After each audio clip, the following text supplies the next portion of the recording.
What's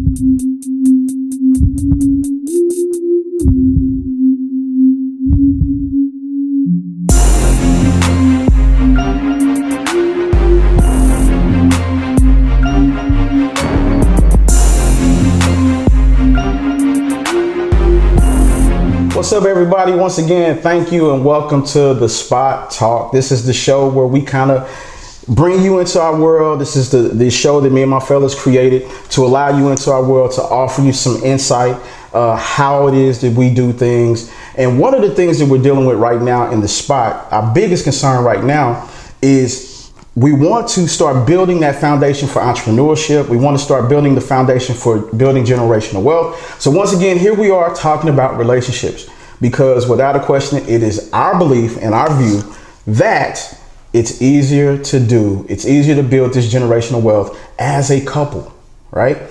So the first thing that we have to do, if we want to begin to do those things, is we have to figure out, as men and women, how to coexist, right? How is it that we can learn to love each other on each other's terms, be a team, and develop what it takes to build this wealth that we're talking about, right? So we're talking about some of the struggles that men and women have, right? So that's one of the things that we're going to deal with tonight. I have two professional sisters with me here tonight. They're going to introduce themselves, and after they introduce themselves, we're going to get heavy into some of the topics that we feel are stopping some of these wonderful unions. So we'll start over here to my right. My name is Kristen Carnegie. Hi, Kristen. Hello. So tell us just a little bit about you, just for the sake of why you're relevant to this panel. Well, I've been single now for, I don't even know how long. Okay. And to me, I don't know, the dating scene here is very challenging. Okay. Yeah. All right. For me, I have to say. All right. And my name is Shonda Baily. I am the little sister of this one here. I was invited to the Spot. I'm very excited to be able to talk with you all today. My relevance here, like Kristen, been single for a long time. As a matter of fact, I'd hate to tell y'all how long it's been since I've had what you would consider a boyfriend or a man. Now, granted, I am relatively new to the Atlanta area, so I can't really speak to how difficult it is dating here. But in general, I definitely feel like it's difficult to date. Okay. So both of you guys have tried it, right? Both of you guys are seeking. You're not out here playing the field. You're actually seeking that soulmate, right? You're seeking that person that you can settle down with and build a wonderful life, put the empire together, right? You're looking for that, okay? Absolutely. All right. So let's talk about some of the things that may or may not be preventing that, right? So let's get into it. So first question is this. So me and my fellas, we talk a lot. And one of the things that we talked about, and one of the biggest concerns that we had was women, have a checklist as to what a man has to be for her, right? Okay. Now, the reason why this is so important to me is because one of the people that I work with, right? Mm-hmm. She's maybe 15 years my senior, okay, right? To me, she's kind of at a point in her life where she should not be settling. However, but she's at a point in her life where the goal should be a little realistic. Right? And one of the things she said one day, I was listening to her talk, is she said that a man has to be tall, right? Mm-hmm. Okay. And there's nothing wrong with having a preference. However, this is on your checklist. I would imagine this is on a woman's checklist very early on in her life, right? Mm-hmm. And this friend of mine was struggling with dating a man who was her same height. He wasn't shorter than her. He was her same height. So she was worried about wearing heels in front of this particular man. Now, she was going to let that stop her from giving this man a chance and an opportunity, right? So with that, I took it back to the fellas at the Spot. So one of the things we wanted to talk about was this checklist that women have, mm-hmm, right? Is your checklist preventing you from finding the ideal mate, right? So our concern is that you guys do not change the checklist. So from the time you graduate college or the time that you get out into the workforce and you feel like you realize what it is that you want in a mate, This is what I want. And as you grow and as you change, you do not change the checklist. And to us, we feel like that's part of the problem. Now, you sisters are beautiful women, probably not going to guess the age, but I'm going to venture to say that you're, 30-ish and up, right? So you women, you ladies are different women. You have changed. You are now earners. You're now doing big things in the world. So why is it that you women don't change that checklist as you change? And let's open the floor up. Let's go with Doc over here. Let's see what she got. Well, I do agree with you. I do agree that as you grow, your checklist should change and grow with you. Okay. Because I think what is important to you typically shifts as you get older. Okay. And so I think likewise, what's important to you in a mate or in a partner should shift and change as well. So speaking for myself, and again, I can't speak for all, Black or professional women out there. I do feel like my checklist has grown with me. And yes, when I was younger, it was 6'4", bald head, dark skin. Yeah, I mean, there was all these superficial things right. attached to the checklist. However, now the checklist is filled more with quality, personality, more about the character of a person. The qualities that I need in a person, and less about the physicality. Now, let's not fool ourselves. There has to be some level of physical attraction. Absolutely. I agree. But the checklist is not as juvenile, quite frankly, in my opinion, as it used to be. But again, I can't speak for all women. Okay. So you enlighten us. Tell us a little bit about how you feel about that. Just as Sean said, of course it does change, but I can't say that it changes tremendously. Okay. For me, I would say. Right. I can't say that I've ever had a complete checklist of, you need to have this, you need to have this. Of course, I have I think everybody has their deal breakers, so to speak. So just as you said, the young lady does not want to date someone that is tall. Okay, that's her preference. That's probably her deal breaker. She doesn't feel like, I don't want to date this man because he's, a little shorter than me.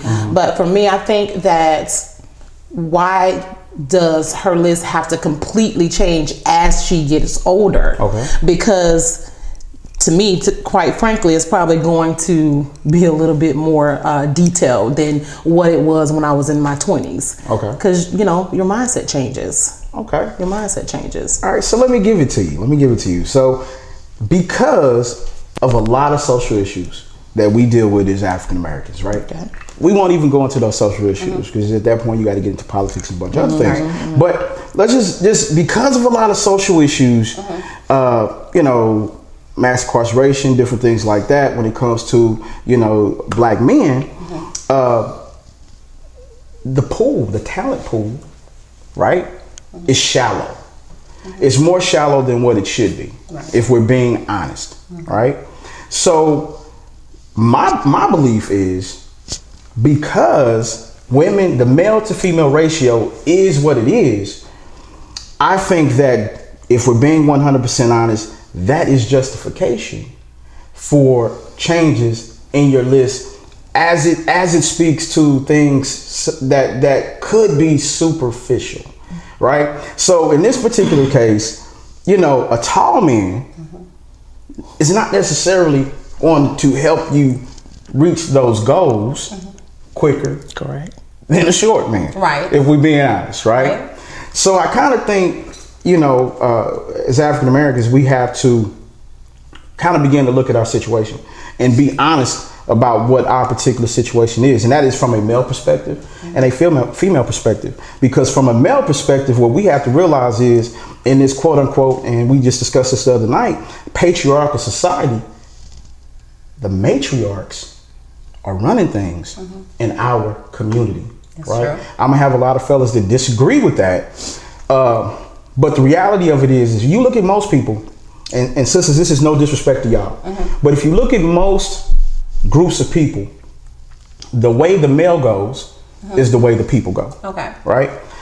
For a long time, black women have held it down, right? And when economics changed, black women started getting jobs, black women started getting education. There's more black women enrolled in college. So black women are getting the jobs with the higher numbers, right? Unfortunately, things that have happened that we won't discuss, that, you know, it depleted the black men. There was a generation that we're coming out of where there were, for whatever reasons, well, we know what the reasons were. There were a lot of fatherless homes, right? So we're coming out of that. You know, we're now what we're seeing is you know, black men in the home. We're seeing black men raise the children. You see black men pushing strollers. You see you see a recovery happening, but we are not completely out of that as of yet, right? So the biggest concern for us is being realistic about our situation. So that's why I say that one of the things we may want to be able to do is try to adjust that checklist a little bit, because it's a lot of good short brothers out here. You know what I'm saying? And I mean, be honest, I'm not the tallest guy in the world, right? I'm not the tallest guy in the world. I just use that example. But thank God my wife didn't have that requirement, right? Because, you know, she took pity on me. My wife took pity on me, right? So I'm thankful for that, right? I wasn't blessed with, you know, I got a good friend named Tommy, right? I wasn't blessed with his height. You know what I'm saying? So my wife took pity on me. So I'll take that. But she saw something else in me. So the only thing I'm trying to do is I'm trying to get our sisters to kind of open their eyes to what's really important. Right? What's really important as far as, you might not have the tallest children. However, you have children that are well provided for. You have a household that's well provided for. You're generating those things that you want to be able to generate. And you finally, you know what I'm saying, have that companion that it is that you were looking for, just because you tweaked that list just a little bit. Right? So can I definitely respond. Because you actually, you know, like I said, that's why I prefaced everything I said with for me. Absolutely. And I can't speak for everyone. So you actually kind of bring up an interesting point. You know, so some women or people will hold on to certain things in their checklist. Absolutely. It's just one of their things. Right. It is for whatever reason, it's a deal breaker. Right. So I guess my question, kind of based on everything he just said, let's just use height for something that maybe some people would consider superficial. Let's just use height.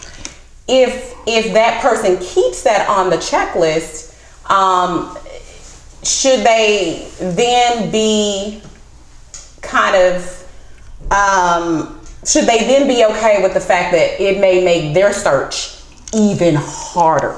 Do you think that, or do you think not necessarily? It may not make their if that box has to be checked. Do you think it would make their search harder?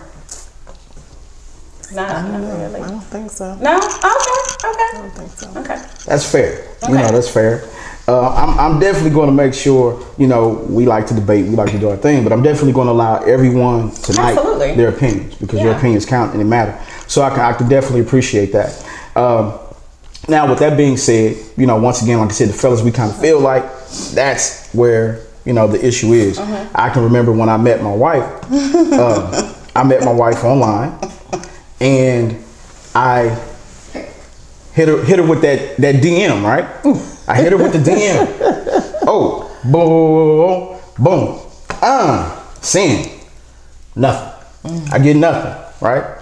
So I'm like, hold up. She didn't bite on that? So, send another one. So send. She still didn't bite on it. I'm like, man, that's some of my best words right there. So I hit her with the, I may not be your type. However, I think you are absolutely positively gorgeous. I hate that I may miss out on my forever simply because I don't fit whatever criteria it is that you're looking for. Send. Okay. Right? All right. So could a short guy get some play with that? Bing. I got the inbox, got it back, right? So she hit me, and then all of a sudden it was, oh, I thought you was somebody else. It was a guy that was stalking me, but I don't necessarily believe that was the case. However, what for whatever reason it was, you know, it took a little work. And honestly, I don't think men are afraid of working. right? So looks like we got something to talk about, right? I don't think men are afraid of working. Another show. Whole nother show. Completely. Yeah, that look is a whole other show. I don't think, my personal opinion is I don't think we're afraid of doing a little work. But once again, because of the ratios that we talked about, we don't have to work as hard. I mean, if we're being honest, it's a sad fact and a sad truth. It is. So we have to figure out how to spot, that great companion. We have to figure out how to adjust the checklist just a little bit to be able to find that person that, we can be great with, right? That we can find our best selves with, if we're being honest. And I think that without a shadow of a doubt, because my wife took pity on me, I was able to find my best. Took pity on me. I was able to find my best self. Hey Spot family, thank you for sticking around for this nugget of information I wanted to give you guys tonight. Everything that I give you, I give you from my experiences, whether they be good or whether they be bad in life. So since we're talking about tonight laying a positive foundation, I wanted to give you a nugget of information of one of the things that my wife and I do for our children so that they don't have some of the trials and tribulations that we had starting out. So one of the things that we do at the age of 16 for every one of our children is we put each one of our children on our credit cards. The reason that we put our children on our credit cards is so that we can begin to give them trade lines at an early age. What happens is a credit card comes in the mail for your child. You keep the card. Of course, you don't give the card to your child. And this child begins to build credit because they are on your card that you're paying on time every month. As our children begin to leave home and they begin to go to college, we have 2 children in college now. One of the things that we're doing is the bills that we have to pay as parents for our children in college, we're putting on their credit cards, and we've signed up for other cards for them. You know how you're inundated with cards for your kids once they graduate? You keep those cards, you put those bills that you're paying anyway on those cards and pay those cards monthly for your child, right? Because what you're doing is you're adding trade lines to their credit and you're getting them prepared and ready to go. Secondly, and I can't express this enough, after year 1 of being in college, start their business, right? Whether it be a joint venture, whether it be a sole proprietorship, whatever. You find out what legal format is good for them. You start their business. What this does is it gives them 3 more years to season that business. And you can then begin to build business credit for them. What you've done is you've built personal credit. And now, year 1, college, you begin to build that business credit. So that way, when they graduate college, they have great business credit, they have great personal credit, and they're ready to go. They're ready to take over the world. Anything that your child wants to do at this point, they can do because you took care of one of the things that holds us back is capital and credit. Like my father used to always tell me, once they got you messed up on paper, they got you. So one of the things we want to do is we want to make sure that we're building our kids from an early age. So that's my nugget for the night. Start doing that for your kids. I promise you our children will be better off 1, 2, 3 generations down the line if we start doing those things. That's it for me tonight. I hope that nugget helped. Peace.